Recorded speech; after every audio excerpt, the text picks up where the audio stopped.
हमारे गुरुजी एक आज्ञा करते हैं कि गीत गोविंद की कभी व्याख्या मत करो कथा में। ये ठाकुर जी के निकुंज का रस है, इसकी व्याख्या श्रवण की और उस स्थिति में जावे की योग्यता ठाकुर जी की, हमारी नहीं है। तो इसलिए जितनो समझ आ जाए उतनो समझ ली हूं। धीर समीरे यमुना तीरे बसती बने वनमाली,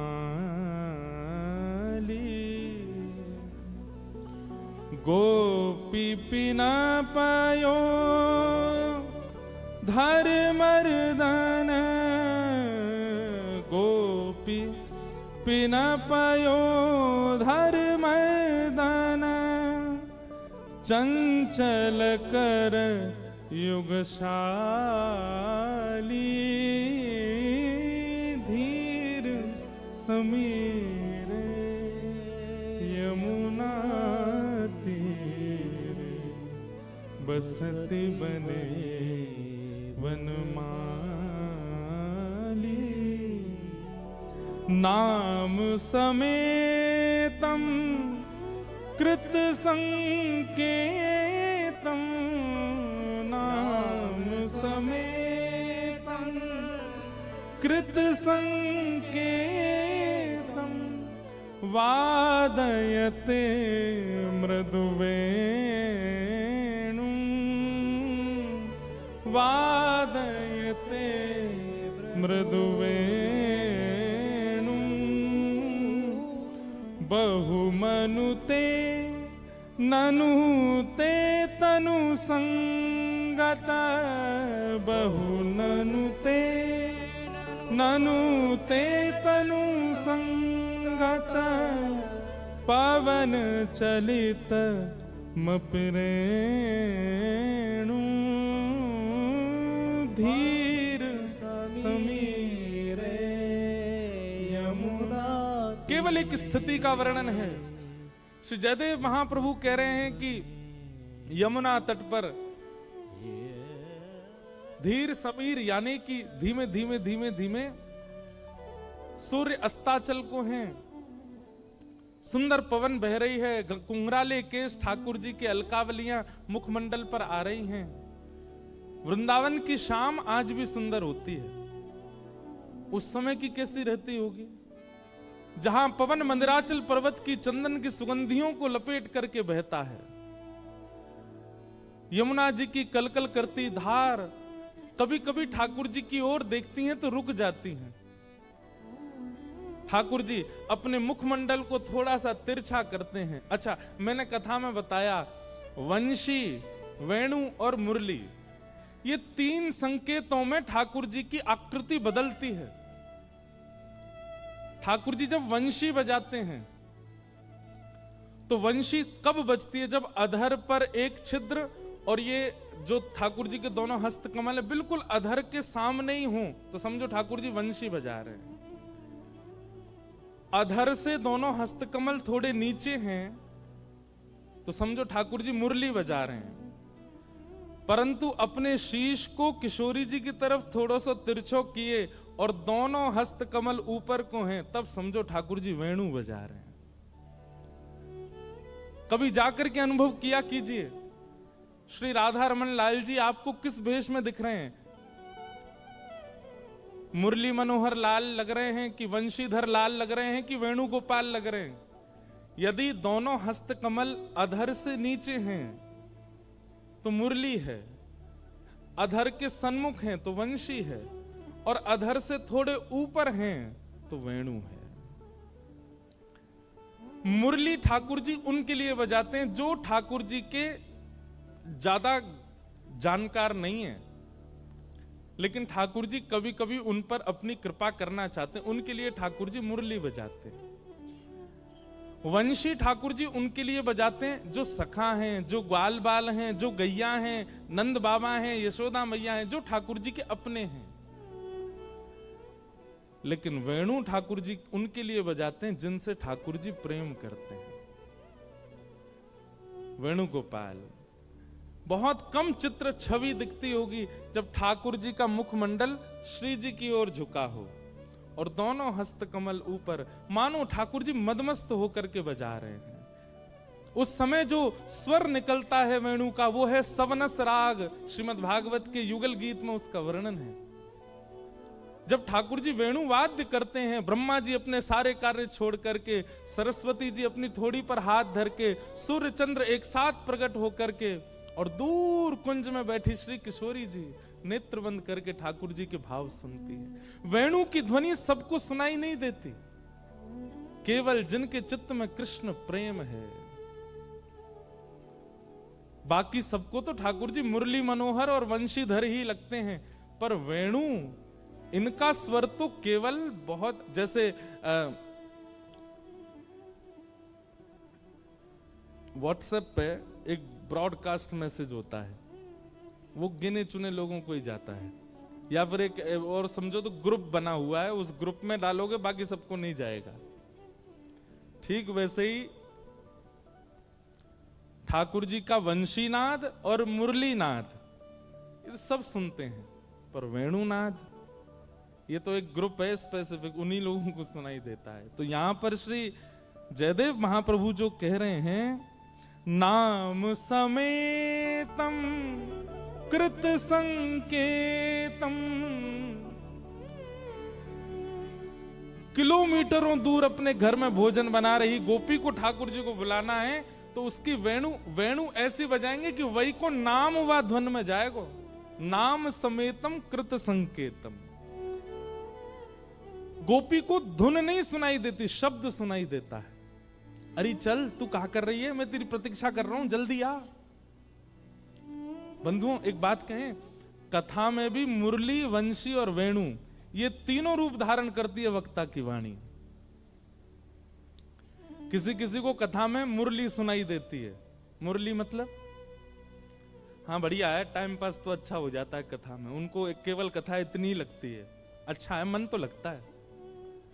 पर कुछ लोगों को वंशी सुनाई देती है। वंशी कैसी होती है, जो पहले से सुनते आ रहे हैं और अब भी सुन करके और आनंदित हो गए। लेकिन कुछ ही लोगों को, और कुछ ही मतलब हजारों में से 2 या 3 लोगों को वेणु सुनाई देती है।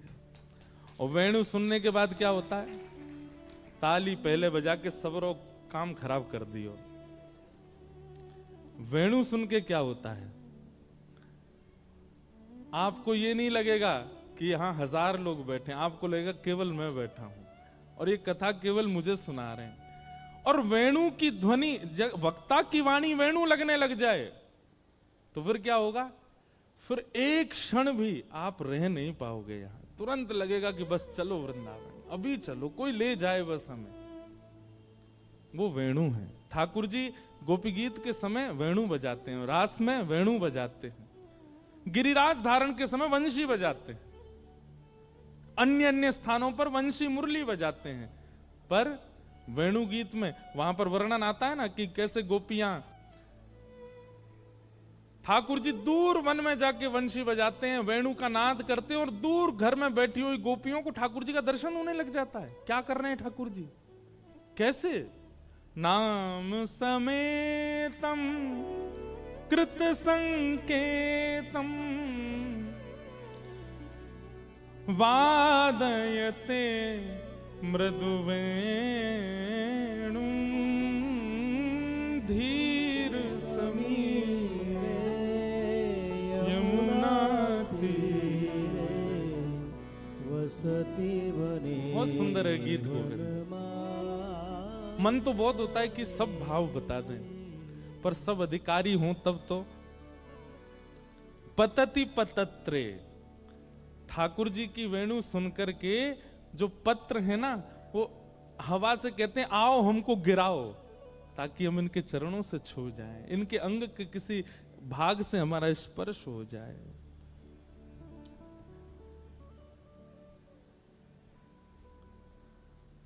पतति पतत्रे विचलति पत्रे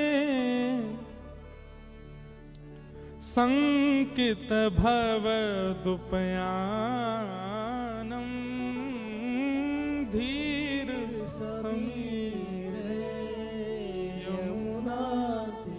इसीलिए जयदेव महाप्रभु की जो गीत गोविंद है ना, जैसे रामचरित्र मानस पर महादेव ने हस्ताक्षर किए हैं, आपको पता है मानस जी पर महादेव ने हस्ताक्षर किए हैं, सत्यम शिवम सुंदर, ये महादेव के हस्ताक्षर हैं। ऐसे ही गीत गोविंद पर साक्षात जगन्नाथ महाप्रभु के हस्ताक्षर हैं। Oh, stop it, guys. Stop it. Ludo हो या क्रिकेट, शुरू इससे ही होता है। लूडो भी? जूबी लूडो 1 रुपए से शुरू। ओए, तूने कॉल कर दिया? इसे कहकर के जयदेव महाप्रभु गए, देवी तुम भोजन की तैयारी करना, मैं स्नान करके आता हूं। जयदेव महाप्रभु स्नान करने गए, इतने में ही जयदेव महाप्रभु का रूप धारण करके साक्षात ठाकुर जी आ गए। और ठाकुर जी आए और आकर के बोले, अरे देवी मुझे शब्द याद आ गया, मैं पहले लिख लूं। तुरंत खोल करके जो जयदेव महाप्रभु लिखना नहीं चाह रहे थे वो लिख गए। अब वो मुझे शब्द याद नहीं, लेकिन ठाकुर जी ने क्या लिखा, ऐसे जो श्री ठाकुर जी हैं उनका सिर सदैव किशोरी जी के चरणों में झुका रहता है। ये वर्ड्स ठाकुर जी ने अपने हाथ से लिखे और लिख करके कहा, देवी बहुत जोर की भूख लगी है, लाओ चलो प्रसाद पवाओ। और जयदेव महाप्रभु की पत्नी सुंदर थाल लेकर के आई, ठाकुर जी दाल भात मिला करके प्रेम से सुपुड़ सुपुड़ पा गए सबरे, और पा करके बोले, देवी अब मैं आता हूं थोड़ी देर में, हाँ तुम प्रसाद पालो। जयदेव महाप्रभु की पत्नी का नियम था, वो रोज पति की थाल में ही पाती थी, और वो ला करके दाल भात पाने लगी। इतने में जयदेव महाप्रभु, सच्ची जयदेव महाप्रभु नहा धो के आए, स्नान करके आए, तो देखा पत्नी आज बिना हमारे पाए ही प्रसाद पा रही है। महाप्रभु जी आगे बोले, देवी हमें कोई दिक्कत नहीं है, लेकिन आज तक ऐसा किया नहीं आपने, इसलिए हमको लग रहा है हमसे पहले आपने प्रसाद पा लिया। देवी बोले, आप कैसी बात कर रहे हैं, आप अभी तो आए थे, आकर के आपको वो शब्द याद आ गया था, आपने तुरंत अपनी गीत गोविंद में वो शब्द अंकित किया, उसके बाद आपने कहा प्रसाद पवाओ, पा लिया, वो उसके बाद ही हम पा रहे हैं, भूल गए इतनी जल्दी। जयदेव महाप्रभु बोले, शब्द लिखे।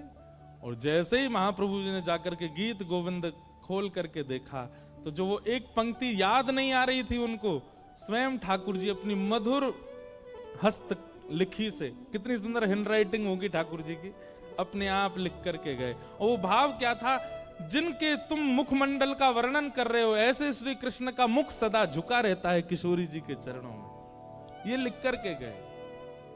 जयदेव महाप्रभु नेत्र सजल हो गए, पत्नी से जाके बोले, देवी हम नहीं आए थे, साक्षात जगन्नाथ जी आए थे, लाओ वो थाली मुझे दो जिसमें तुम पा रही हो, इसी में उनका प्रसाद है। और फिर पाने लगे। ऐसे श्री जयदेव महाप्रभु। इसलिए भैया नित्य जो मंगल गीत है जिससे आज हमने कथा का प्रारंभ किया, उसका पाठ अपने लाल जी को सुनाया करो, और रात्रि सोते समय सुना।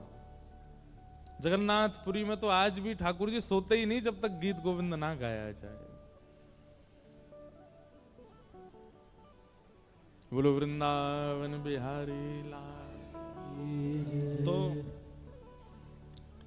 ये गीत गोविंद, आज कथा में थोड़ा विलंब हुआ।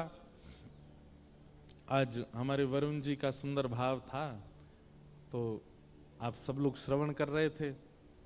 हम आज सवेरे लाल जी के दर्शन सब आए थे, सब लोगों से मिले, कहाँ कहाँ खोचा पड़े हमारे पामन में, कहाँ कहाँ से लोग बगलबंदी बस बचे गए आज हम।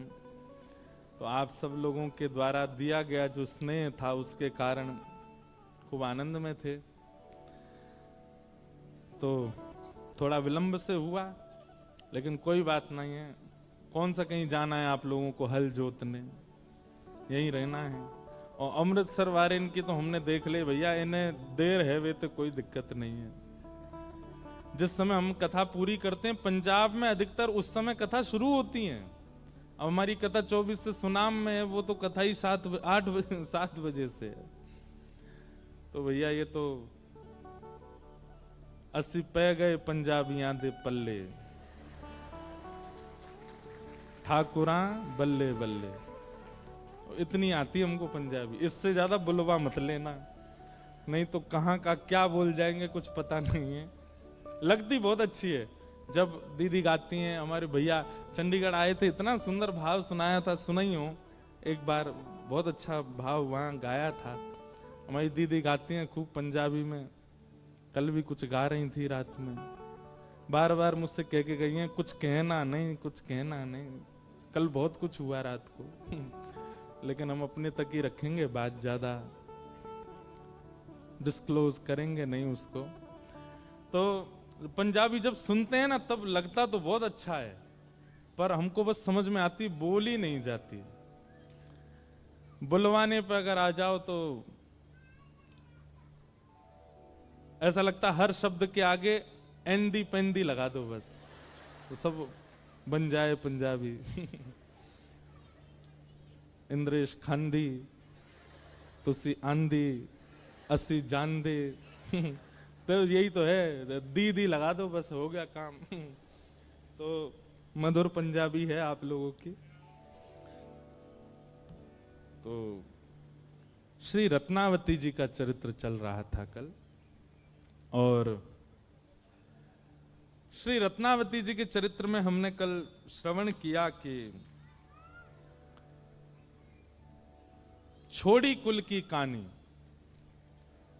सब मर्यादाएं छोड़ करके श्री रत्नावती जी ने वो पर्दा हटा दिया, और जो ब्रज के संत महापुरुष आए हुए थे उन सब के चरणों में जाकर के नतमस्तक हो गए।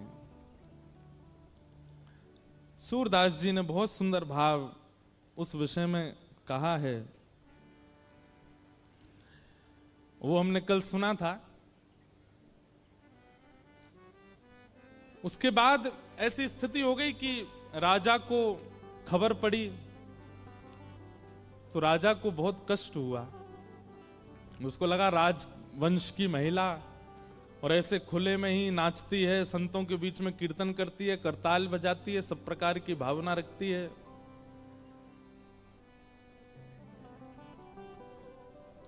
लोचन लोचन भय श्याम के चेहरे, लोचन भय श्याम के चेहरे, लोचन भय श्याम के चेहरे, लोचन भय श्याम के चेहरे। सूरदास जी कह रहे हैं, एते पे सुख पावत कोटिक, एते पे सुख पावत। भैया ये शब्द सूरदास जी के हैं, मीराबाई के पद, सूरदास जी के पद। जब ये पद आचार्यों के गाए जाते हैं ना, इनमें शांत मत बैठा कीजिए, गाया कीजिए। ये वो पद हैं जिनमें ठाकुर जी थिरकते हैं, ठाकुर जी प्रकट होते हैं। इन शब्दों, ये शब्द भले ही पुराने होंगे पर इन शब्दों में वेदों का सार छिपा है, इसलिए सुन करके दोहरा के गाया कीजिए। हमको पता है भागवत की कथा जब हम करते हैं तब हमको इतना अवसर नहीं मिलता पद गाने का। ये स्वच्छंद कथा होती है ना, इनमें हम खुली छूट है हमारी, हम खूब गाते हैं, नए नए पद लेके आते हैं, इसलिए आप गाइए साथी। एते पे सुख पावत कोटिक, एते पे सुख पावत कोटिक, मोतन फेरी नहेरे, मोतन फेरी नहेरे, लोचन भय श्याम के चेहरे, लोचन भय श्याम के चेहरे। चेले मतलब, चेला क्या करता है? जिसका चेला बन जाता है वो जो चाहे वही खाएगा, वही देखेगा, वही घूमेगा, वही डोलेगा। रत्नावती जी की स्थिति ऐसी हो गई है कि उनको कुल मर्यादा अब दिखती नहीं है। उनको अपने पति का भाव दिखाई नहीं देता है। लोग बाग क्या कहते हैं, क्या सोचते हैं, ये स्थिति केवल रत्नावती की नहीं, यही मीराबाई की है, यही सूरदास जी की है, यही कुम्मनदास जी की है, यही करमेती बाई की है। जो भी भगवत पथिक है उन सबकी स्थिति को सूरदास जी गा रहे हैं।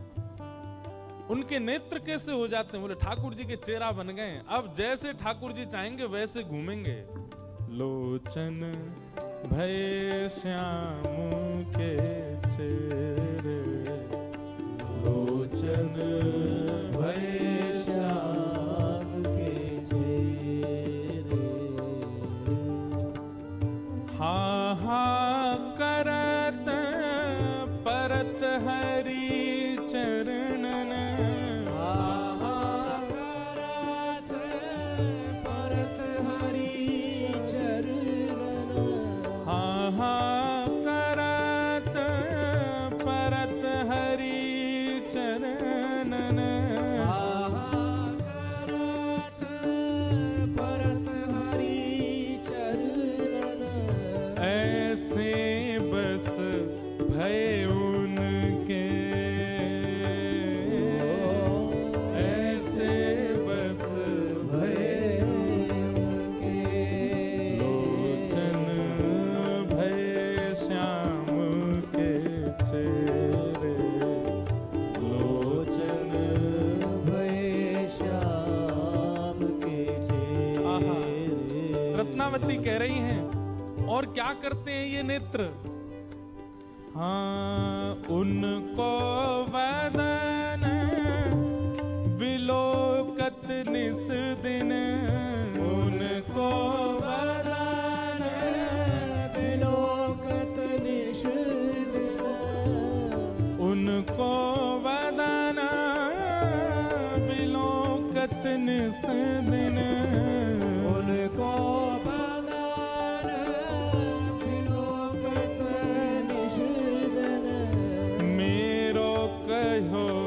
नहीं सुन रे, मेरो कहो ना सुन रे, लोचन भय श्याम के चेहरे, लोचन भय श्याम के चेहरे। एक वल्लभ कुल में एक महाराज हुए श्री हरिराय महाप्रभु।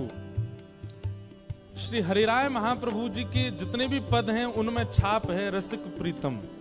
तो जो गोवर्धन की रही है तलेटी वो उन्हीं का ही है।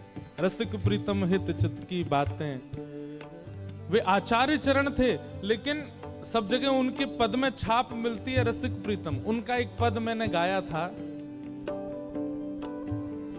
नैनन में ही राखूं पिया तो है, बहुत सुंदर पद है। नैनन में ही राखूं पिया तो है, तुम्हारी एक रोम की छवि पर जगत वार सब लाखों।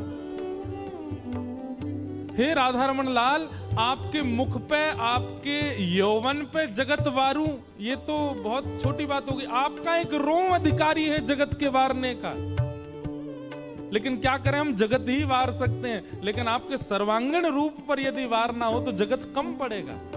एक रोंक अधिकार रखता है जगत की न्योछावर लेने का।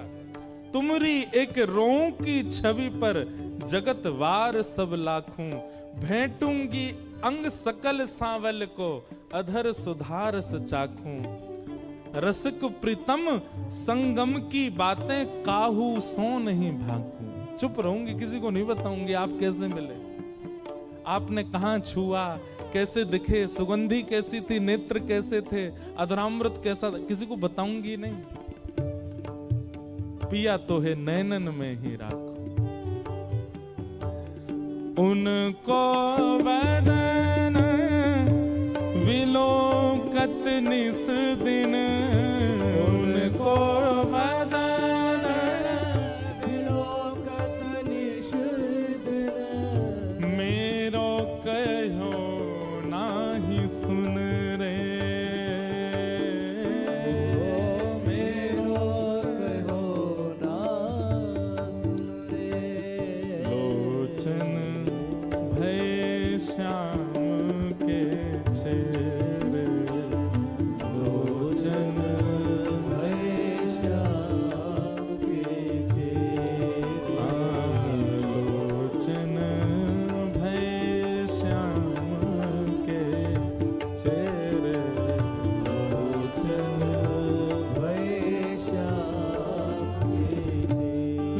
ललित त्रिभंगी छवि पे अटके, ललित त्रिभंगी छवि पे अटके, ललित त्रिभंगी छवि पे अटके,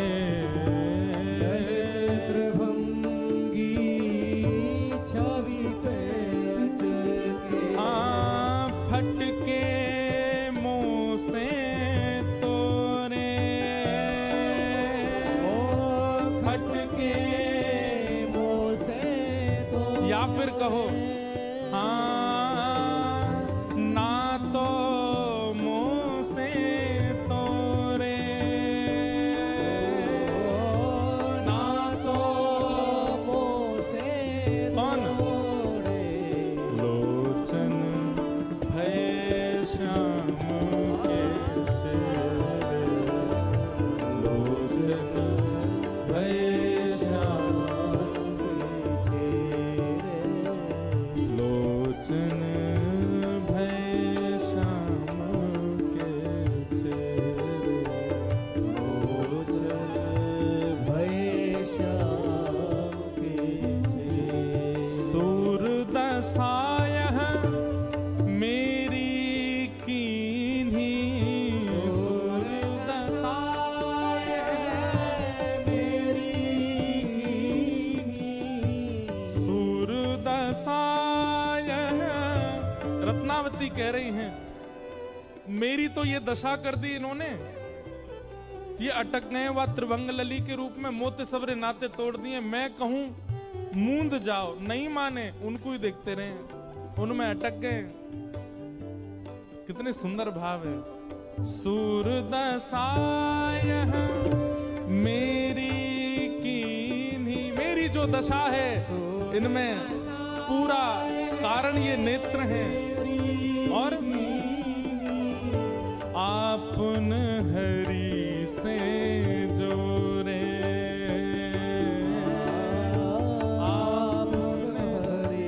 खुद तो जुड़ गए उनसे और मुझको ऐसा छोड़ गए। ये नेत्र खुद तो जुड़ गए हरि से। अरे इतने इतने इतने विचित्र हो गए हैं कि अगर त्रिभंग लली ना दिखे तो मूंदे ही रहते हैं, खुलते ही नहीं है। जैसे ही वो सामने आते तो ही खुलते हैं। अब ये तो उनके हो गए, मेरी दशा क्या कर गए? मैं तो रानी भी हूं, मुझे तो यहां भी रहना, वहां भी जाना, मुझे तो सब काम करना, परंतु ये पूर्ण रूपेण उनके हो गए, मेरी दशा ऐसी करके। सूरदसाय मेरी कीन्ही, सूरदसाय मेरी कीन्ही, आपन हरि से जोरे, आपन हरि से जोरे, लोचन भय श्याम के चेहरे, लोचन भय श्याम के चेहरे, लोचन भय श्याम के चेहरे, लोचन भय श्याम के चेहरे।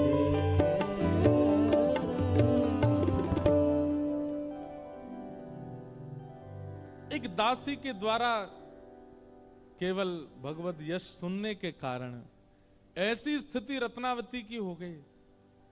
इतना त्याग, इतना समर्पण, इतना प्रेम तो वो दासी भी नहीं कर पाई ठाकुर जी से, जितना रत्नावती के चित्त में हो गया। जितना ज्यादा आप भक्ति मार्ग में अग्रसित हो जाते हैं, जितना ज्यादा, और एक बात कह दूं थोड़ी अन्यथा लग सकती है गृहस्थियों को, पर जितना त्याग में भक्ति मार्ग में प्रवेश कर जाते हैं, उतना ये बात विश्वसनीय हो जाती है कि आप तो एक पग बढ़ा रहे हैं, ठाकुर जी उठा के आपको 10-15 पग और आगे कर देते हैं, क्योंकि आपसे त्याग बन रहा है। ये ठाकुर जी की कृपा है, त्याग हो नहीं पाता उनकी कृपा के बिना।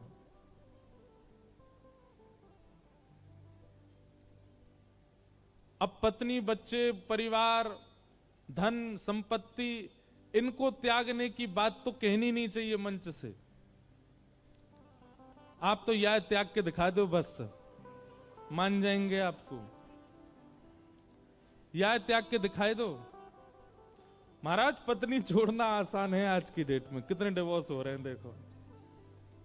बच्चों को छोड़ना भी आसान हो गया है, परिवार को छोड़ना भी आसान हो गया है। कहां तक कहें, मूड मुड़ाए संत बनना आसान है गोया आजकल तो, लेकिन फोन छोड़ना आसान नहीं है। महात्मा बन के भी फोन नहीं छोड़ पा रहे।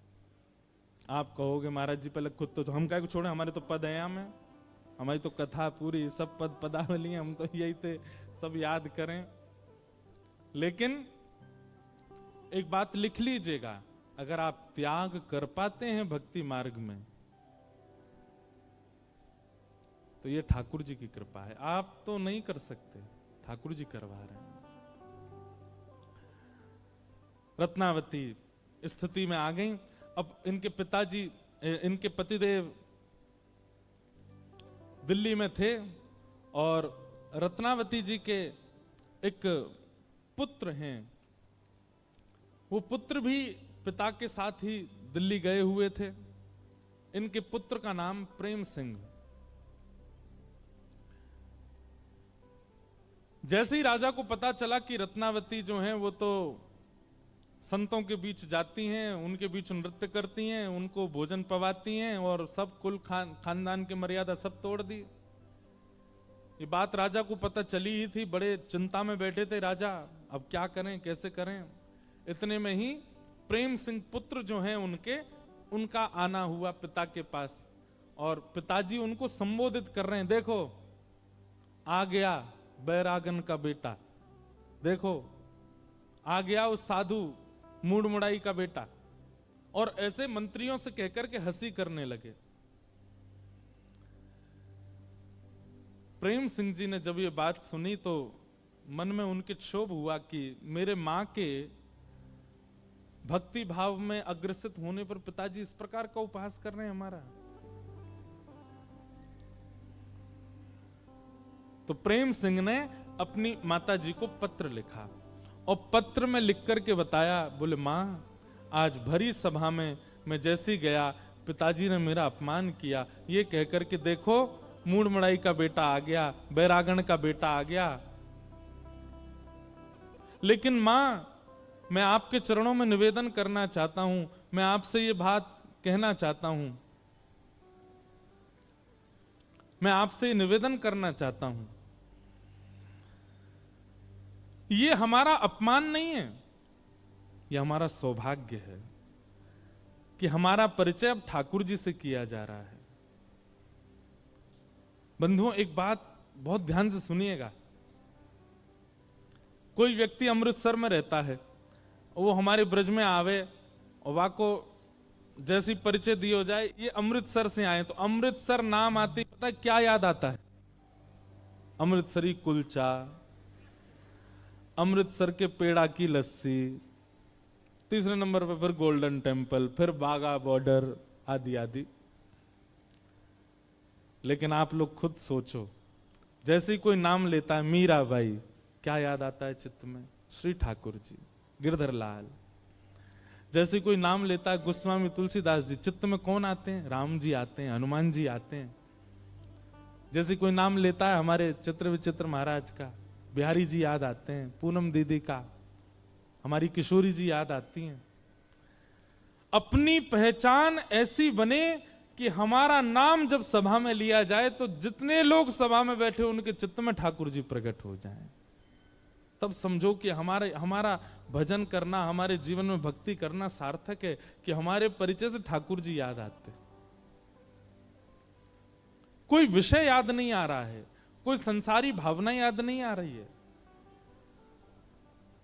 आपके नाम से धनवान होना याद आता है, गाड़ी बहुत सारी अच्छी है इनके पास, ये याद आता है, इनका बंगला बहुत बड़ा ये याद आता है, आदि आदि सब बातें याद आती हैं। पर आपके नाम से बाकी सारी चीजें गौड़ हो जाती हैं, लेकिन ठाकुर जी स्मरण में आते हैं, ये बड़ी बात है। प्रेम सिंह जी ने अपनी माता रत्नावती को पत्र लिख करके कहा, मां, ये अपमान नहीं है, ये सौभाग्य है हमारा, और मैं चाहता हूं कि अब पिताजी ने जब आपको ऐसा कह ही दिया है तो अब आप इस पथ को छोड़िएगा नहीं, इस भाव को धारण करके रखिएगा, इस भक्ति मार्ग को आप त्यागिएगा नहीं। मां, मैं सौभाग्यवान पुत्र मानना चाहता हूं अपने आप को, यह जान करके नहीं कि मैं एक राजा का बेटा हूं, मैं एक रानी का बेटा हूं, बल्कि ऐसा कल को मैं सुनूं कि मैं एक बैरागण का बेटा हूं, मेरा सौभाग्य होगा। प्रेम सिंह ने पत्र लिख करके अपनी मां को भेजा। एक बात कहें, जितनी माताएं बैठी बहुत ध्यान से सुने।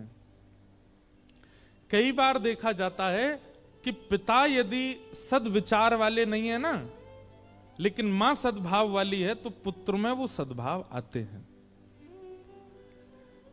लेकिन जिस परिवार में मां ही सद्विचार वाली नहीं है, वहां के बालकों में सद्भाव आना मुश्किल है। पिता के दुर्व्यवहार का कभी कभी असर बालकों पर नहीं पड़ता, पर मां के विचारों का असर बहुत पड़ता है बालकों पर। हम तो निवेदन करते हैं कथा में कि मातृ जीवन होना, एक स्त्री होना, यह तपस्या से कम नहीं है। इसको बस समझ जाए, कोई माता समझ जाए, बहन समझ जाए कि मेरा जीवन तपस्या है, बहुत बहुत संभल करके अपना जीवन जिए, तो उसके पिता, उसके भाई, उसके पुत्र तीनों विश्व का कल्याण करने वाले होते हैं। आज बहुत अच्छी बात हो रही थी, कब कक्ष में हम बैठे तो जिनके घर हम रुके वो बोली कि हम तो हाउस वाइफ हैं, तो साथ में एक और बहन बैठी थी, वो बोली आप कैसे कह सकते हैं कि आप हाउस वाइफ? आपने पति को बनाया, आपने पुत्र को बनाया, आपने पिता को बनाया, आप केवल गृहलक्ष्मी नहीं, सब कुछ आप ही तो कर रही हैं। बहुत संभल करके जीवन यदि जिए तो प्रेम सिंह जैसा पुत्र होगा। अपनी मां को कहा कि मां, मैं आपसे बस प्रार्थना करूंगा कि बस ये जो भक्ति का भाव आपने चित्त में धारण किया, इससे घबराइएगा नहीं, मैं हूं आपके साथ। मेरा सौभाग्य होगा कि कल मुझे कोई वैरागण का बेटा कहे तो। रत्नावती जी के हाथ में जब ये पत्र आया, अपने पुत्र के पत्र को पुष्प अर्पित करके, इत्र अर्पित करके रत्नावती जी हृदय से लगा करके आनंदित हो गई। तुरंत केश अपने जो अद्भुत एक स्वरूप सबसे बड़ा यदि किसी का होता है, वो भी माताओं का विशेष रूप से वो होता है उनके केश। केश त्याग की परंपरा यदि शास्त्रों में देखी जाए तो दो भाव से की जाती है। एक तो जब विरक्त हो जाता है व्यक्ति, इसको किसी संसार के किसी भाव से मेल मिलाप नहीं, तो वो केश त्याग देता है। दूसरा, मेरे स्वरूप से कोई रीझे ना, इसलिए भी केश त्याग किया जाता है।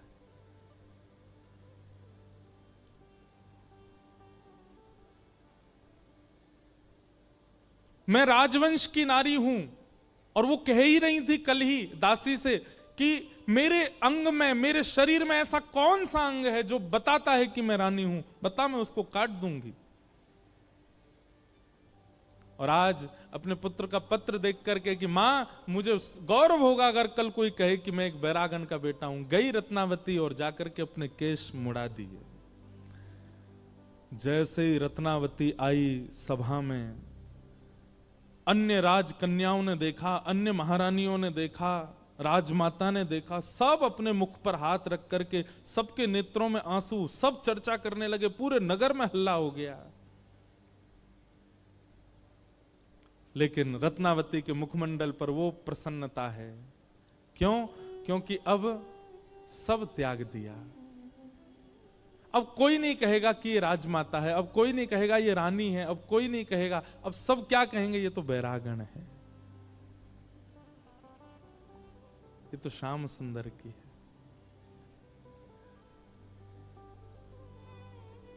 मीराबाई कहती हैं, हो बाला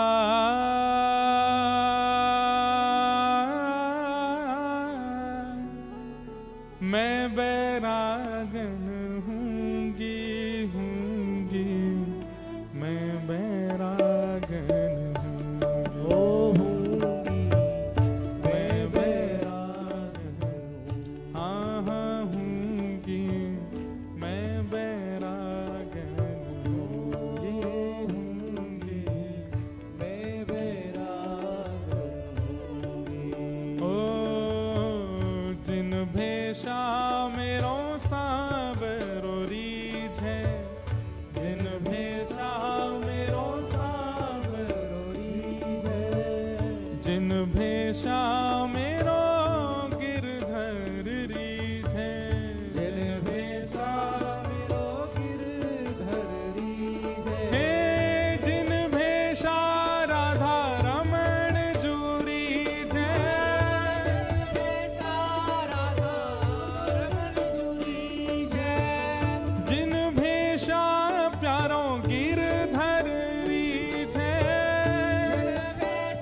वृंदावन रीझे, सदगुरु रीझे, ठाकुर रीझे, इनका मतलब क्या है कि जब आप वैष्णव तिलक उर्धपुंड धारण करते हैं, गले में कंठी माला पहनते हैं, हाथ में नाम जप माला लेकर के जब चलते हैं, जब निकलते हैं, तो दूर खड़ा व्यक्ति कहता है भैया कोई वृंदावन को वैष्णव है, कोई वृंदावन जाने वाला होगा जरूर।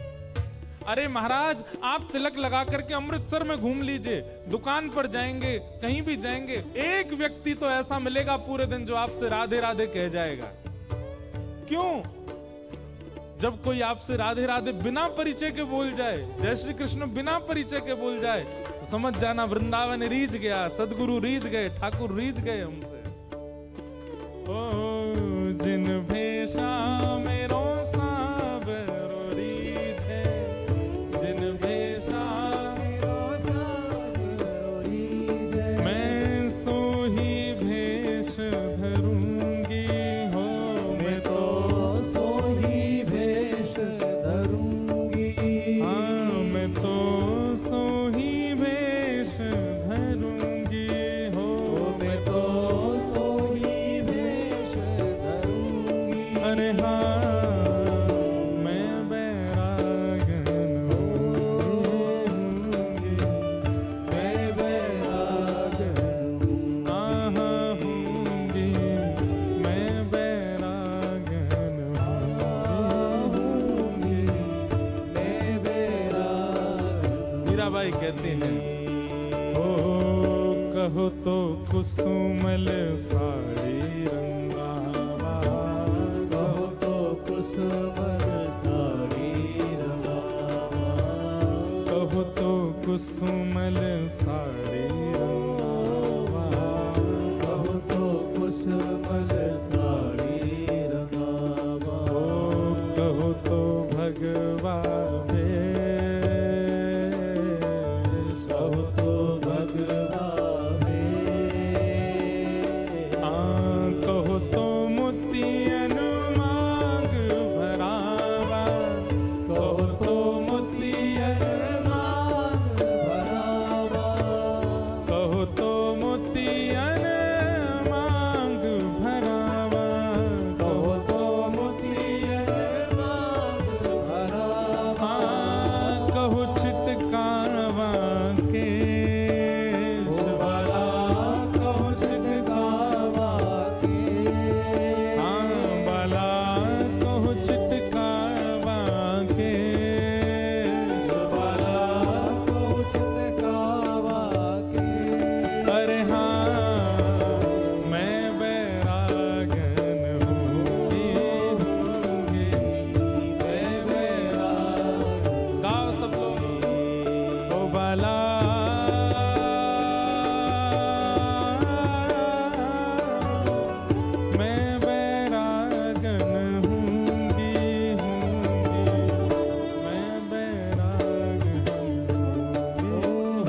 इसमें 2 पंक्ति कम है।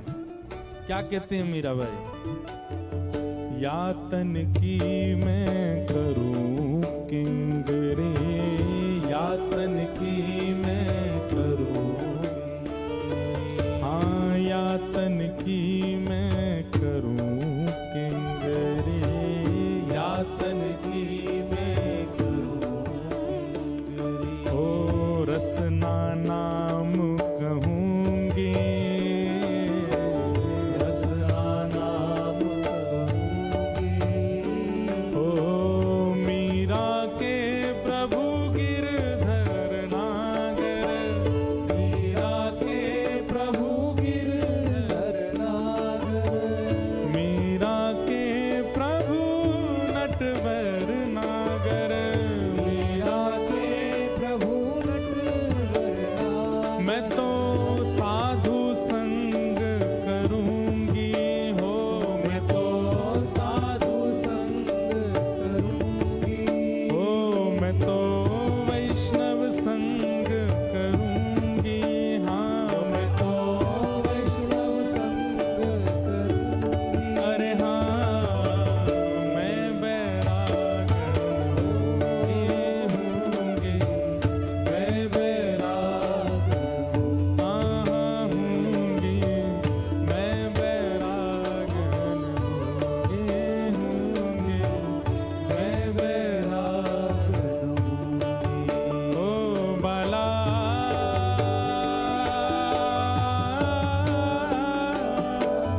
मैं बैरागन हूँगी, मैं बैरागन हूँगी, मैं बैराग हूँगी, मैं बैरागन मैं बैराग। जिन भेषा मेरो गिरधर रीझै, भेषा मेरो गिरधर रीझै, जिन भेषा मेरो सावरो रीझै, भेषा मेरो सावरो रीझै, जिन भेषा राधा रमण जो रीझै, जिन भेषा राधा रमण जो रीझै, जिन भेषा श्री वृंदावन रीझै, जिन भेषा श्री वृंदावन रीझै। मैं सोही भेष धरूंगी हो, मैं तो सोही भेष धरूंगी, हाँ मैं तो सोही भेष धरूंगी हो, मैं तो सोही भेष धरूंगी। अरे हाँ मैं बैरागन हूँगी, मैं बैरागन हाँ हूँगी, मैं बैरागन हूँगी, मैं बैरागन हूँगी, मैं बैरागन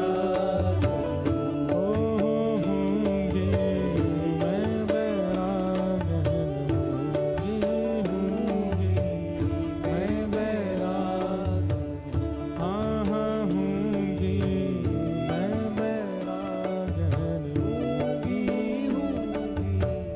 मैं बैरागन।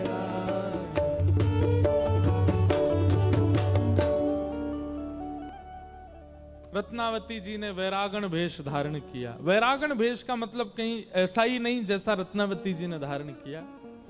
किसी भी प्रकार से हम अब ठाकुर जी को जो प्रिय लगता वैसे रहेंगे, वही वैरागण भेष। मूल रूप से तो गुरु के द्वारा प्रदत्त तिलक विराजमान हो और कंठी विराजमान हो, वस्त्र ज्यादा, एक बात कहते हैं बुरा नहीं मानना, ज्यादा वैष्णव टिप टॉप बन के नहीं रहता है। टिप टॉप तो लाला बन के रहे, टिप टॉप तो श्री जी बन के रहेंगे, वैष्णव तो सरल रहता है, सहज रहता है। वो तो सीधा श्रृंगार है उसका, उसका श्रृंगार नाम है, उसका श्रृंगार दर्शन है, उसकी श्रृंगार कथा है, वो सामाजिक श्रृंगार में नहीं रहता। और मैं तो ऐसा कहूं कि वैष्णव तो ऐसा बन के रहे कि काउदना ठाकुर जी को दया आ जाए, ठाकुर जी पकड़ के श्रृंगार कर दें। आ जा तू ऐसा डोलो अल्लाह, मैं तेरा श्रृंगार करूं। रत्नावती जी ऐसे रहने लगी। वहां दिल्ली में इनके पुत्र प्रेम सिंह को पता चला कि मां ने बैरागण वेश धारण कर लिया। निडर हैं, कोई भय नहीं है उनको राजा का, राज परिवार का। रहने लगी, लोग क्या कहेंगे इससे कोई चिंता नहीं उनको। एक बात हमको कभी कभी लगती है मन में, व्यसनी व्यक्ति को कभी चिंता नहीं होती कि लोग क्या कहेंगे कि मैं पीता हूं। व्यसनी व्यक्ति को कभी चिंता नहीं होती लोग क्या कहेंगे, बताओ मुर्गा मार के खा गए। जीव को मार के खा जाता, उसको कभी चिंता नहीं होती लोग क्या कहेंगे। तिलक धारण करने में चिंता क्यों होती है कि लोग क्या कहेंगे। कंठी पहनने में चिंता क्यों होती है, कथा में आने में चिंता क्यों होती है आपको।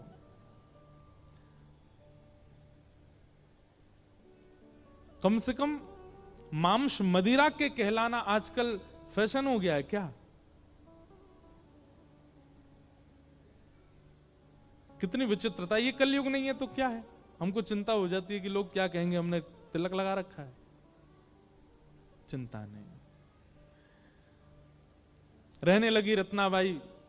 पुत्र को पता चला तो पुत्र ने अपने सभा में उत्सव मनाया। पिता के कानों में गूंज जाने लगी उत्सव की। मंत्री को भेजा, जाके देख के आओ ये उत्सव किस बात का मन रहा है। प्रेम, ये बैरागण का बेटा बड़ा उत्सव नाच रहा है आजकल।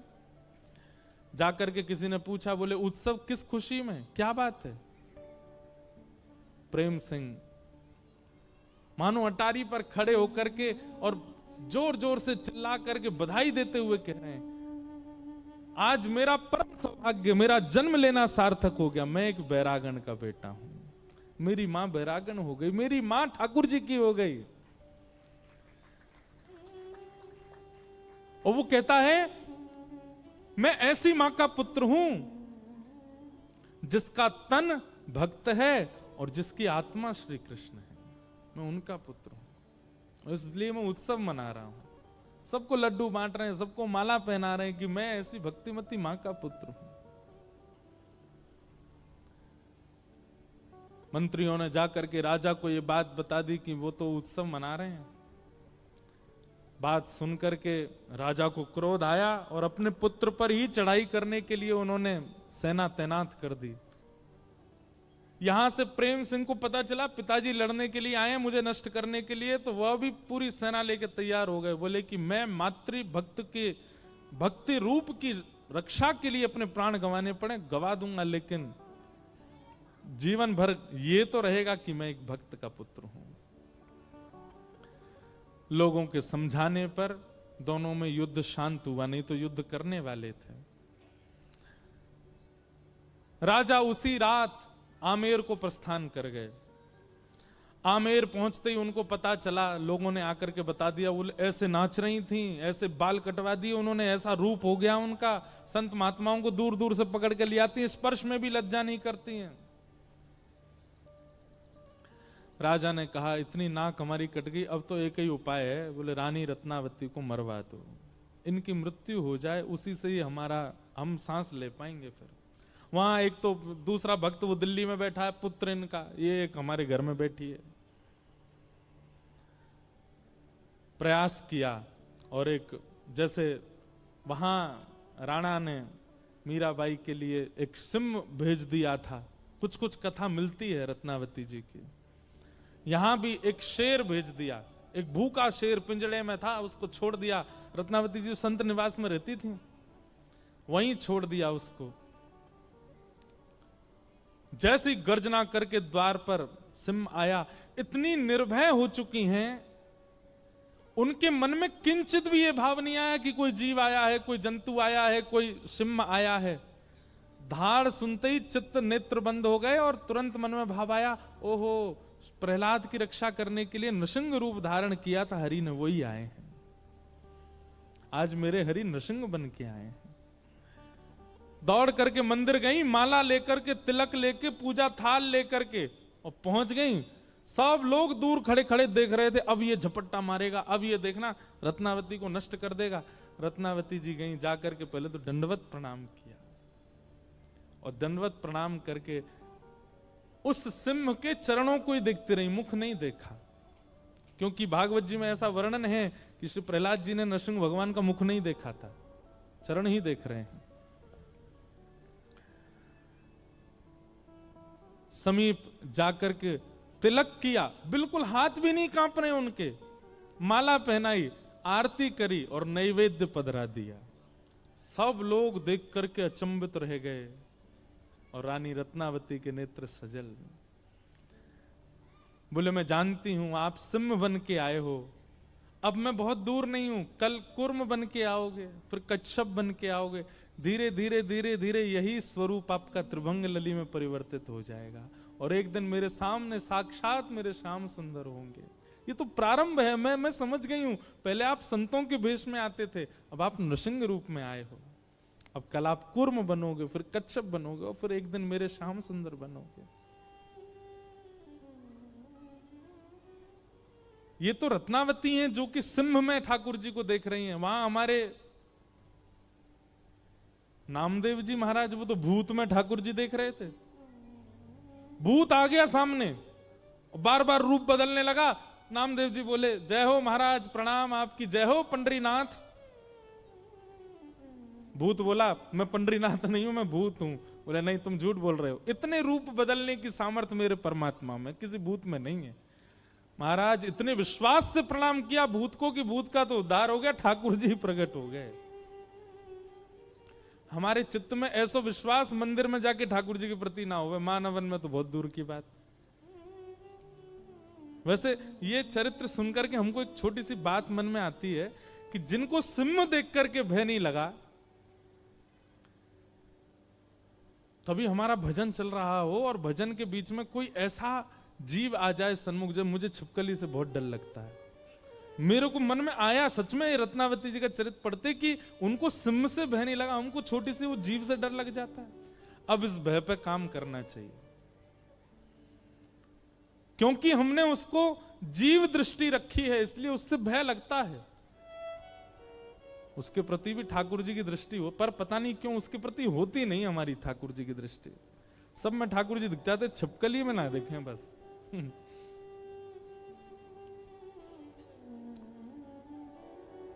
हम तो कभी कभी हमारे लाल जी को श्रृंगार होवे ना, तो मकराकृत कुंडल जो मकर के आकार के होते हैं, मकर माने मगरमच्छ, मगरमच्छ का आकार भी वही होता है। मैं तो धारण ही नहीं करा था लाल जी को, वो मकराकृत जैसी आमे। मैंने की लाल जी मोह तुम्हें देख के डर लग रहा हो, तुम्हें कितना लग रहा हो।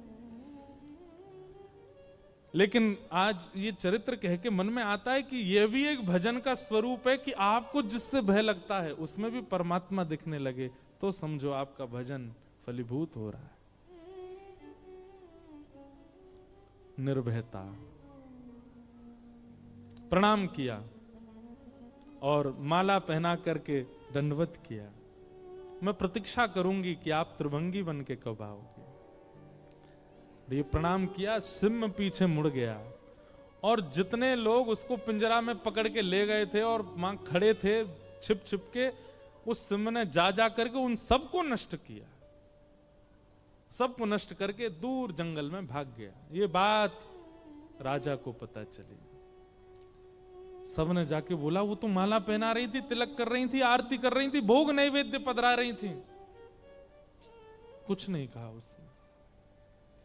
तब राजा के चित्त में चेतना जगी कि रत्नावती की भक्ति सामान्य नहीं है। और राजा गए रत्नावती जी से मिलने के लिए उनके भवन में, उनके कक्ष में।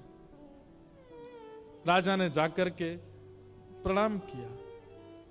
रत्नावती जी रहती संत निवास में थी, राजकीय आभूषणों का ना प्रयोग करती थी, ना वहां से कोई चीज लेती थी। पिता ने दहेज देते समय जितनी सामग्री दी थी उन्हीं को बेक बेक करके अपना ठाकुर जी का भोजन और ठाकुर जी का श्रृंगार तैयार करती थी। राजा का 1 रुपया प्रयोग में नहीं लेती थी। लेकिन राजा को अब लगने लगा कि अब ये मेरी पत्नी नहीं, अब इनके प्रति भक्त दृष्टि में रखूं। चरणों में प्रणाम करके कहा, आप ये भवन आपका है, ये महल आपका है, मैं आपका दास हूं, सब आपके हैं, आप स्वीकार करो। रत्नावती जी कहती नहीं, अब नहीं, हमारे गोपाल जी सब व्यवस्था हमारी कर रहे हैं, अब तो बस प्रतीक्षा है कि कब श्याम सुंदर मिलें और बस ये जीवन का अंत हो जाए। इस प्रकार अपने कुल का, संपूर्ण राजवंश का, आमेर वंश का कल्याण किया श्री भक्तिमती रत्नावती जी। कितने भाव सीखने को मिले रत्नावती जी से कि भगवत चर्चा सुनाने वाला कौन है, कैसा है, ये विचार नहीं करना है। वो अगर दास भी है तो उससे भी सुनो। दूसरा, भगवत चर्चा जीवन में आने के बाद गति प्रतिदिन बढ़नी चाहिए। 10 नामा अपराधों में एक अपराध बताया गया कि आज जितना ठाकुर जी से प्रेम है, कल यदि उससे दुगना नहीं हो रहा है तो आप कहीं अपराध कर रहे हो भक्ति में। प्रतिदिन आपका प्रेम बढ़ना चाहिए। यदि वो प्रेम बढ़ता नहीं है, केवल उतना ही है जितना पहले था, आप किसी का भी नाम ले लीजिए, जितने भी भक्त चरित्र कहे जाते हैं, सब भक्तों के प्रेम बड़े हैं प्रतिदिन।